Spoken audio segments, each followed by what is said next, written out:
Dear Lord, we thank you for this morning. We thank you for the ability to come and learn and worship you freely in a country where we can do that, Lord. I just thank you for the beautiful sunrise you've given us this morning to remind us of your goodness and your grace to us. Just be with us this morning. Help our hearts to be open. Help us to learn whatever you'd have us to learn. In Jesus' name, amen. Okay, so apparently we had a power outage. And I'm going to have to look back at the screen a lot to make sure I know where I'm at. So we've been working on Job and the suffering of Job and what that means for us and how we can help other believers in their times of suffering. And if you remember last week we did a really deep dive into 3 verses. So 38, 1 through 3. So that is where God first addresses Job after all of his turmoil. He's had the terrible advice of 3 friends. He's kind of wondering what God is doing with him, if God's really good, if God really cares, if God's really in control. And then God tries to establish 3 things with Job. So this is review. He first wants to show Job his strategy for how he rules. God wants to make sure that Job understands that he is fully in control and that whether Job likes it or not, he is going to allow for some evil in the world. Second thing God establishes is his tone. Again, we kind of reviewed this last week or talked about it last week. A lot of us have probably inferred or implied that God is just kind of being harsh or penalizing on Job because of his reaction, because of Job's response back to God, and God's just kind of really laying into him and showing him that I'm the boss and I'm in charge. But I think we've maybe read that out of context. God is being really, really gentle with Job amidst his struggle. Oops, too far ahead. But God is also showing Job that when this debate is going on, it's not really going to be a debate. God is going to give the questions. Job's going to respond. It's not going to be the other way around. So after we establish those 3 things, God just jumps right in to the very beginning. So if you guys want to turn to Job 38, we've covered the first 3 verses. We're going to jump right into verse 4.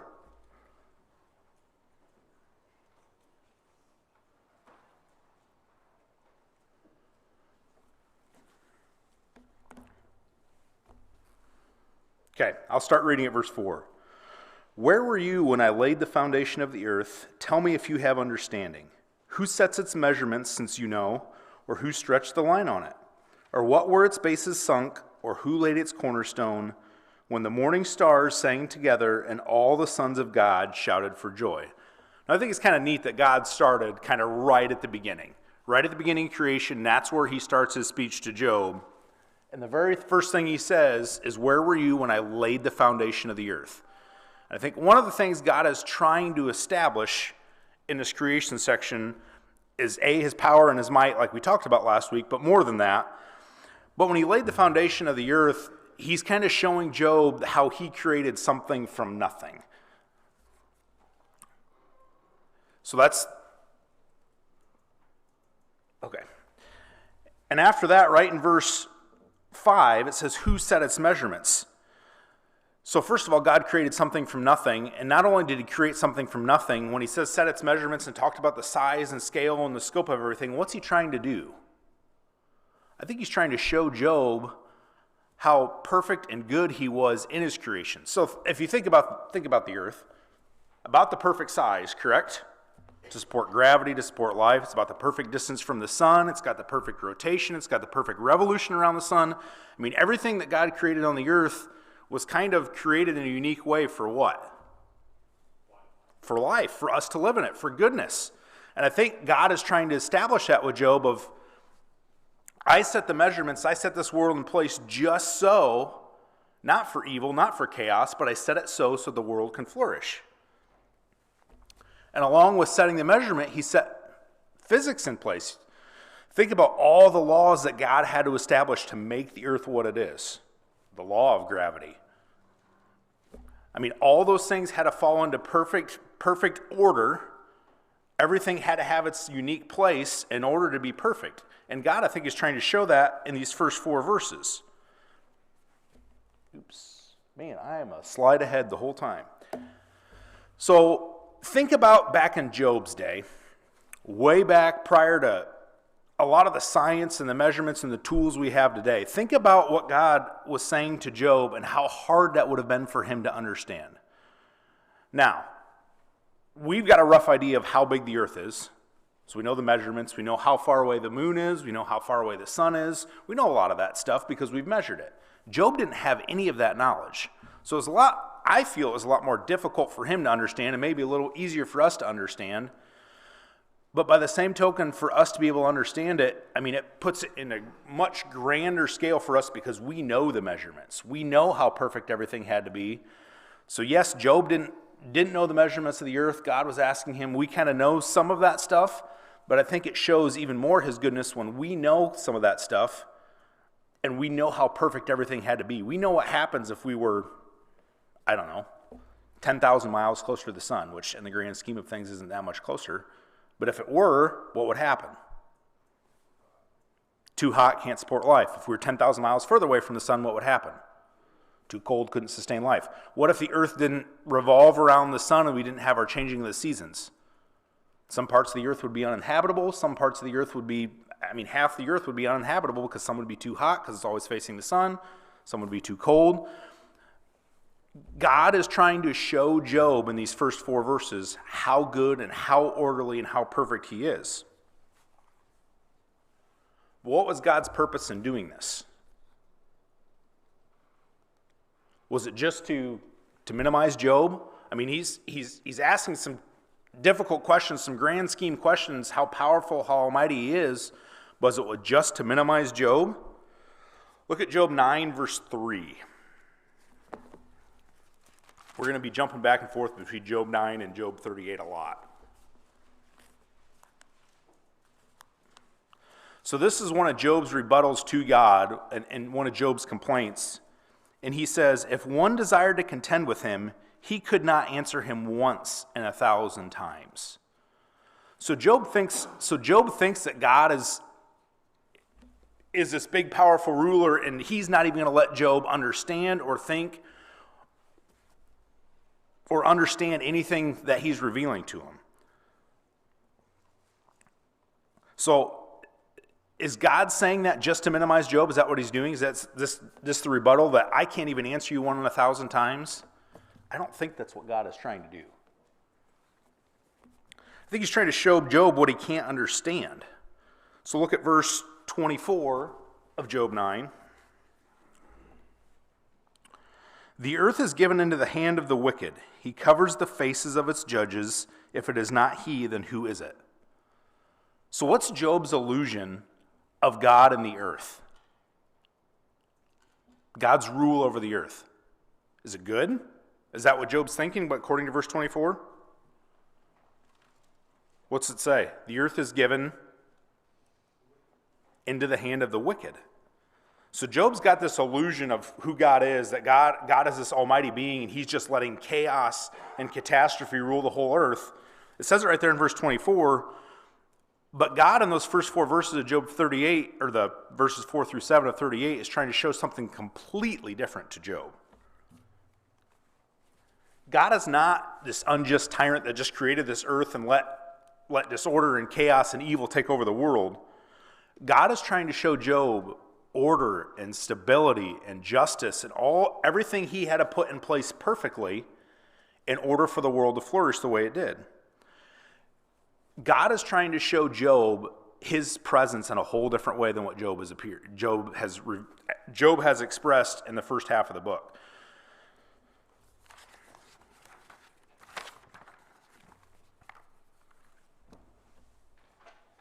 God is showing his goodness and that God is orderly. So let's look at 38 verses 5 and 6. Look at those specifically.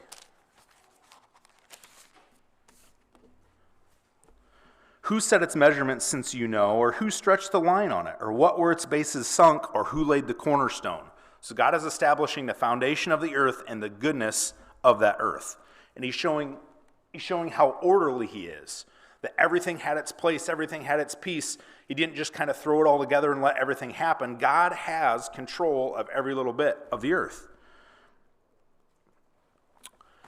Turn to Psalm 104. I like some of these other Old Testament references that help us maybe understand the poetry a little bit more of what's going on.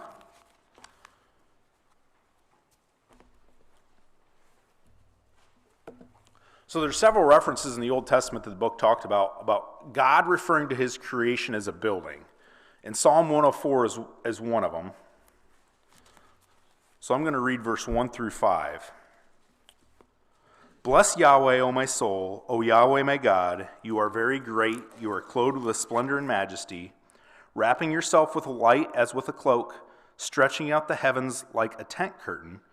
He lays the beams of his upper chambers in the waters. He sets up the clouds to be his chariot. He walks upon the wings of the wind. He makes his angels the winds, his ministers flaming fire. He founded the earth upon its place so that it will not shake forever and ever. I am not much of a builder. If anyone has seen my basement project, they probably understand why I'm not much of a builder. I just don't have the fine skill to be able to match everything up. Is there anyone who's in here is a builder? Whoever here's designed anything, designed a building, Tim's obviously designed quite a few things. Anyone, no architects. We used to have an architect here. Anyone ever laid out the building? A few guys have kind of laid out some buildings. What's really, really important when we're laying out a building or a basement project or anything else? Picking the first corner. It's a foundation, kind of the starting point. Making sure you're on the right property and elevation. If we just start getting 2x4s and some nails and screws and start slapping stuff together, is that probably going to be the way a project ends well? I'll tell you personally, it's not, because that's what I try to do. I talked to a builder this week. He's working on a project over in LaPorte County, and they all have like these preset wall panels that they're using to build. I think it's like a retirement center, and they're just bringing these panels in and setting them. And he said the whole community's got a bunch of angles in it. They're trying to make it really aesthetically pleasing, so they're building it kind of really complex. So he's kind of on the framing crew to set this thing, and he said nothing is lining up. Can you imagine how much of a pain that would be if you have these preset panels coming in and you're trying to match them all up and nothing is the way it's supposed to be? That's just a small little building project. God is trying to reveal himself as a builder. Just bring himself down to the level of Job and understand, listen, I am the cornerstone. I set the foundations of the earth. I put everything perfectly in place as a building, and that's why everything's hung together. That's why everything's so orderly and just. So what happens when everything is perfectly in place, when God laid the foundations of the earth? Well, Psalm 104, if we go down to the back half of the chapter, we'll read that. He sends forth springs in the valleys. They flow between the mountains. They give water to every beast of the field. The wild donkeys quench their thirst. Above them the birds of the heavens dwell. They give forth their voices among the branches. He gives water to the mountains. The earth is satisfied with the fruit of his works. He causes the grass to grow, the vegetation for cultivation, to bring forth food, wine which makes man's heart glad, to make his face glisten, food which sustains man's heart. The trees of Yahweh are satisfied, the cedars of Lebanon. The birds build their nests, the storks homes in the fir trees. The mountains are for the wild goats, the cliffs are for the refuge. He made the moon for the seasons, the sun knows the place of its setting. Does any of that sound bad to any of you? Not really. So what happens when God sets this order in place and everything is established perfect? Does everything go to chaos? Does everything fall apart? I mean, we know over time the earth does fall apart, and there's challenges with the earth. But God set this physics and order and earth and distance and measurements, everything in place perfectly. So what?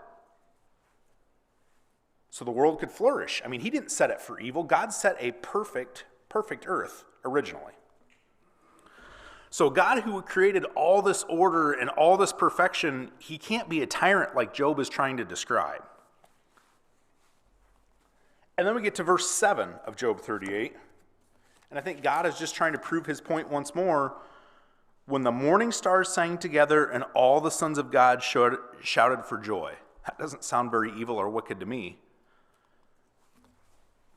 God's goodness is even more apparent because beings even higher than Job, the sons of God, shouted for joy. I mean, they're joyful with God's creation. God's whole speech in verses 4 through 7 begins with joy, begins with light. If you turn Job 3, I'll turn there. Let's hear what Job thinks of the earth in Job 3. Starting in verse 3. Let the days perish on which I was to be born, and the night which said a man is conceived. May that day be darkness. Let not God seek it from above, nor light shine on it. Let not darkness and shadow or death redeem it. Let a cloud dwell upon it. Let the blackness terrify it. As for that night, let thick darkness take it. Let it not rejoice among the days of the year. Let it not come into the number of the months.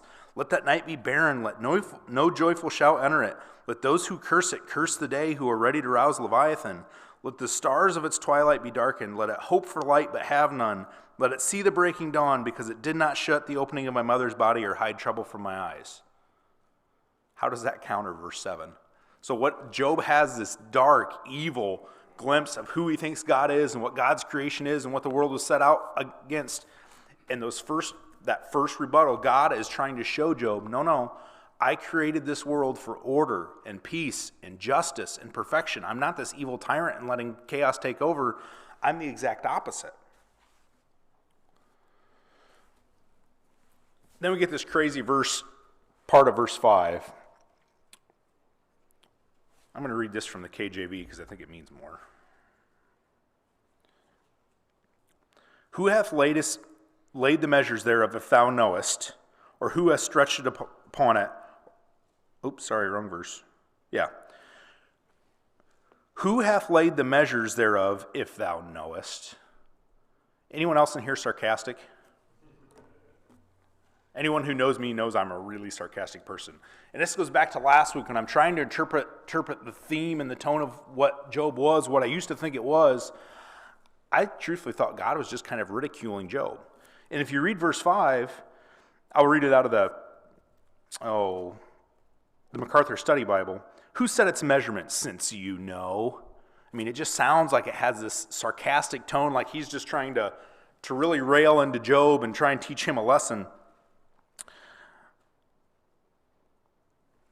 But do you think God was actually being sarcastic?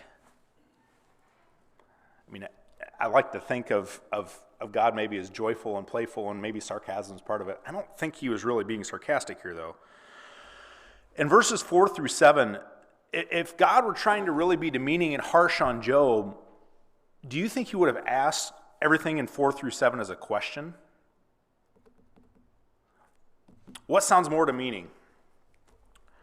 Where were you when I laid the foundation of the earth? Or were you there when I laid the foundation of the earth? What sounds harsher? To me, the statement itself, where God is trying to really lay into Job as a statement, is a lot harsher than asking a question. Now, the questions were not easy questions. They're pretty difficult questions. But he's trying to show Job that you know the answer to this. I think God here is trying to be more a teacher than he was trying to be just really demeaning and harsh on Job. God was being encouraging like a teacher. I think he was telling Job, listen, I'm going to ask you these questions. You know the answer to these questions. You know it's me. And I think in verse 5, I think he's saying, come on, Job, you know this. You know the answer to this. He's trying to be encouraging. He's not trying to be sarcastic to Job. He's trying to have this gentle tone with Job and just trying to help him understand, listen, I made the order. I'm in charge. You look at everything I've created. You know the answers to this. I think he's trying to build Job up. He's not trying to tear him down. So then we go into the next set. So we go into verses 8 through 11. So we're done with creation, and now we're going to move into the sea. Who enclosed the sea with doors when bursting forth it went out from bursting forth it went out from the womb? When I made a cloud its garment and dense gloom its swaddling band, and I placed boundaries on it and set a bolt indoors, and I said, thus far you shall come, but no farther, and here you shall proud waves stop. So there's other references to the sea and bordering of the sea in the Old Testament as well. Psalm 104, again, we've been in Psalm 104 a couple times, and we actually skipped over verses 5 through 9. But if you read through 5 through 9, he founded the earth upon its place so that it will not shake forever and ever. You covered it with the deep as with a garment. The waters were standing above the mountains. At your rebuke, they fled. At the sound of your thunder, they hurried away in alarm. The mountains went up and the valleys went down to the place which you founded for them. You set a boundary that they may not pass over, so that they will not return to cover the earth. Sounds very similar to what we just read in Job about God pushing back the waters and a bordering of the sea. Jeremiah 5:22 says, "Do you not fear me, declares Yahweh? Do you not tremble at my presence? For I have placed the sand as a boundary for the sea, a perpetual statute, so it cannot cross over it. Though the waves toss, yet they cannot prevail. Though they roar, yet they cannot cross over it." So I think we referenced this a little bit last week. And a lot of times in the Old Testament, like the waters and the floods and the seas and the oceans are all references to what? If no one answers this, either A, I didn't talk about it, B, we don't have enough caffeine, or C, no one remembers, which is a really bad thing because that means I didn't teach well. Anybody remember what that reference was? What do the waters and the seas reference in the Old Testament? What? The flood. And what was the flood for the earth? How did the earth view the flood? Evil and wickedness and chaos. I mean, that's kind of what the waters represent in the Old Testament. And God in Psalms and Jeremiah and Job is referencing what? He's putting what on the waters? He's putting boundaries. He's putting limits on the waters. He's not letting the waters cover the whole earth. So that bounding of the waters is really showing what?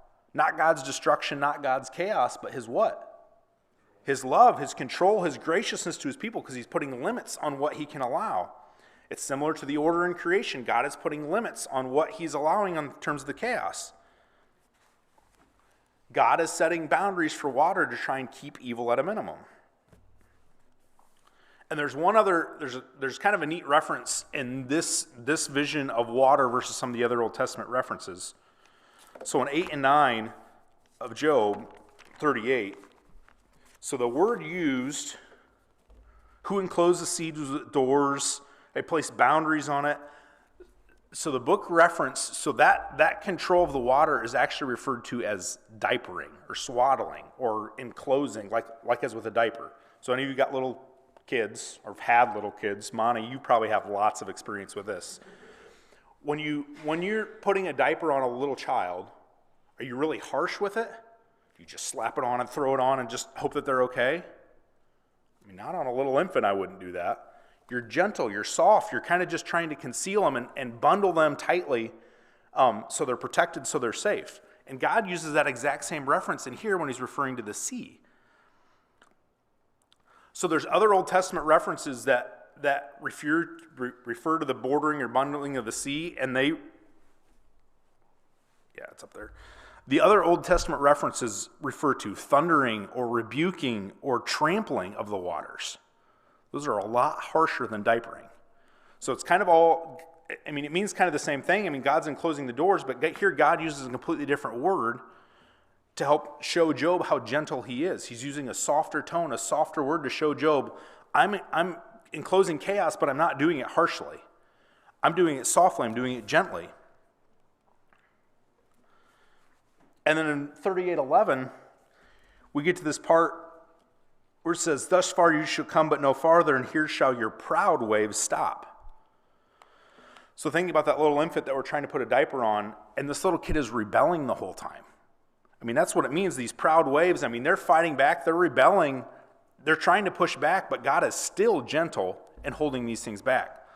So if one of my kids was kicking and screaming and fighting me trying to put a diaper on, eventually I'd probably give up and just quit, or be really harsh about it and make sure they had a diaper on. But God's not showing that here. Even though you're rebelling, even though the waters are coming at me, I'm still being gentle. So we covered the earth, we covered the water. Now we're going into the sunrise. Verse 12 through 15. "Have you ever in your life commanded the morning and caused the dawn to know its place, that it might seize the ends of the earth and the wicked to be shaken out of it? It is changed like clay under the seal, and they stand forth like clothing. From the wicked their light is withheld, and the arm raised high is broken." So the very first part is about shaking evil out of the darkness. And it's the reference here is like shaking ants from a blanket. So if we're at a picnic or we're at the beach and there's sand all over a blanket and we want to get it out, how do we do it? Pick up that blanket, we shake it, and we shove all the ants off, we shove all the dirt off. That's what God's referring to when the light comes across. He's shaking the evil away from the earth. And he breaks the arm of evil. So God is showing Job, evil can't flourish. I mean, I'm shaking the evil away. I'm breaking the arm of the evil. Yes, there's evil in the world, but I'm in control of it. I'm hindering it. I'm keeping it under control. God is kind of prompting Job to realize that I'm not allowing chaos. I'm not this God of disorder and injustice and this evil, wicked tyrant. Justice does matter to me. Good does matter to me. I put limits on it so it can only go so far.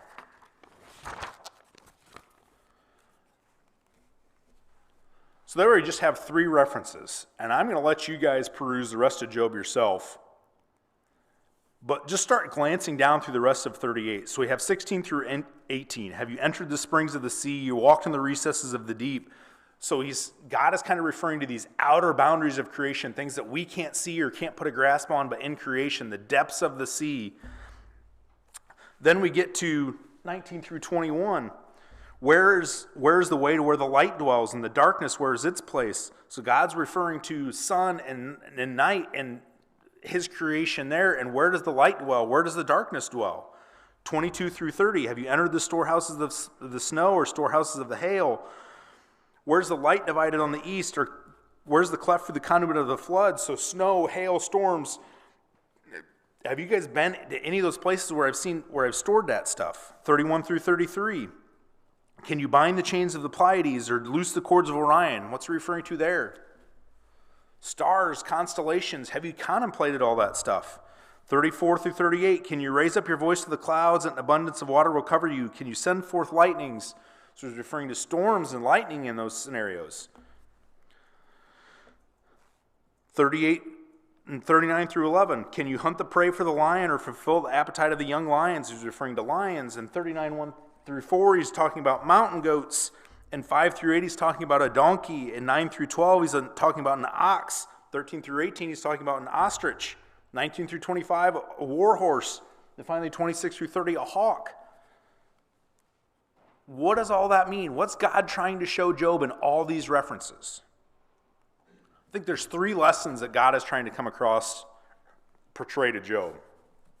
So the first thing he's trying to show Job is, listen, you're limited, Job.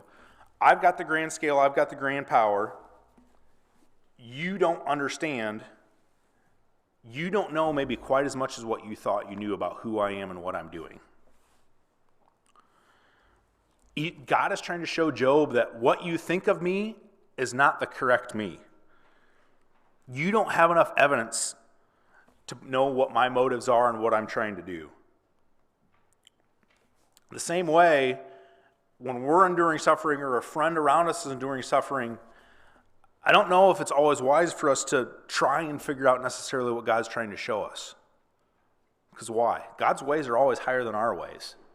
So sometimes God is just trying to show us, listen, I'm in control, I know what's going on, but sometimes you just got to put your trust in me that I do know what's going on and that my goodness is what I'm seeking. So what's the second thing he's trying to teach Job? I think he's trying to show Job his order and his goodness. He's not trying to create evil. He's not big and sinister. He's not this wicked God that he thinks he is. The earth is not sinister, and God overall is the great sustainer. He's the giver of life. He's not the taker of life. He's not trying to create order and chaos. That's just part of the creation. And that God's goodness extends even to the unfamiliar parts of creation. So if you think about the Old Testament Israelites, I mean, there's a lot of things they would have understood. So if you think about sacrifices and the Levitical system, been very familiar with sheep and lambs and oxen and all the things that would have taken to sacrifice. But God is showing some things that a lot of these, that Job probably would have been unfamiliar with. He's referring to his care for predators like the lion, who gives the lion its prey, or scavengers like the hawks, who lets them eat the dead animals. I mean, God is kind of pointing to the outer fringes and listen, I'm even sustaining the things that you don't understand or you don't see, that you're not unfamiliar with. How much more goodness am I giving to you? But God is also showing Job that I do allow for some chaos in this world. Oops, wrong one. God doesn't view the world through rose-tinted glasses. I mean, he's not showing Job this perfect, majestic thing of, listen, nothing can go wrong because I'm in control. I mean, God is showing Job that there are predators, there are lions, there are hawks, there are things that are going to be evil or wicked in this world, and part of my creation can be frightening or dangerous. That's just part of how I created the world.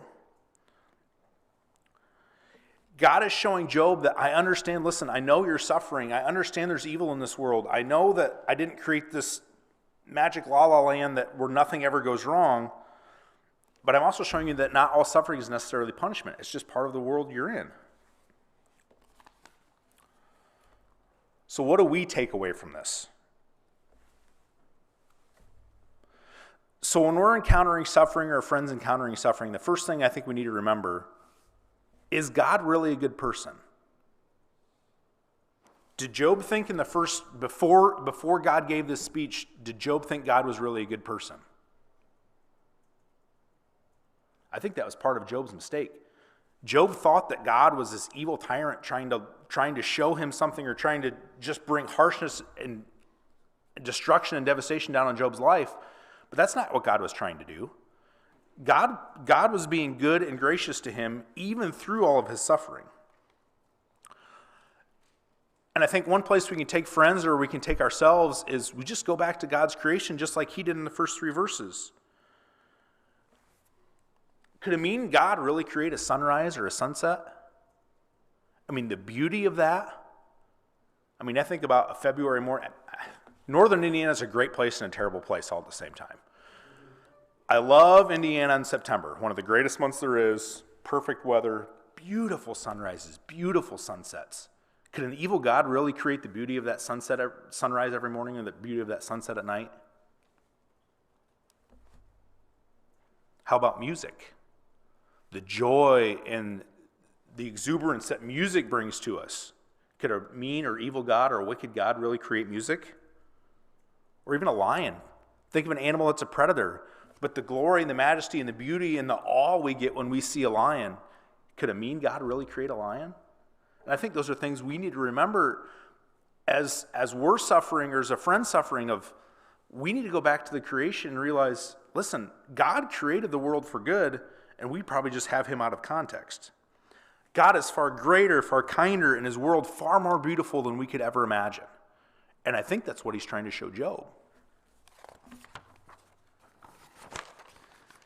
And then finally we get to Job's first rebuttal. So he's gone all the way through all these references of how good I am and how great my creation is. And I think you've got it wrong, Job. And then what does Job say? So chapter 40, verses 3 through 5. Then Job answered Yahweh and said, Behold, I am insignificant. What can I respond to you? I place my hand over my mouth. Once I have spoken it, and I will not answer. Even twice, and I will add nothing more. So Job's first reaction is, I'm going to cover my mouth. I had no idea what I was talking about. So God has kind of proved to Job, listen, I'm in control. I'm creator. My goodness is better than you think it is. Ultimately, Job is saying that you were right, I am wrong. So all Job's rebuttals are kind of unfounded at this point in time. Job is realizing that he probably wasn't in the place to challenge God's goodness. Job admits he is insignificant, but I want you to look at that. Look at Job's response. Does it really feel warm and loving and accepting of God's goodness and faithfulness yet? Or does it just seem a little bit cold? I am insignificant. What can I respond to you? I place my hand over my mouth. I have spoken it, and I will not answer. Even twice, and I will add nothing more. Does any of that sound like warm and accepting, and like Job's ready to come necessarily back into fellowship with God yet? I'd argue that maybe not. I mean, he's saying, you were right, I'm wrong. I'm tiny, you're majestic, you're almighty, you're powerful, you're in control. But I think he's still having a little bit of a hard time accepting his goodness. And wouldn't you?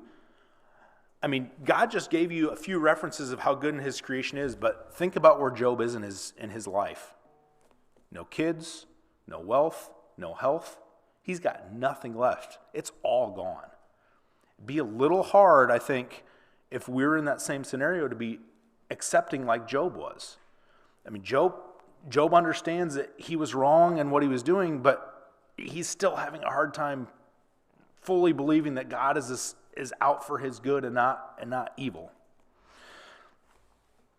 So does he fully trust God yet? I don't think he's quite there. But God's not done with him. And that's where we go next week. Okay, let's close in a word of prayer, and we'll be dismissed for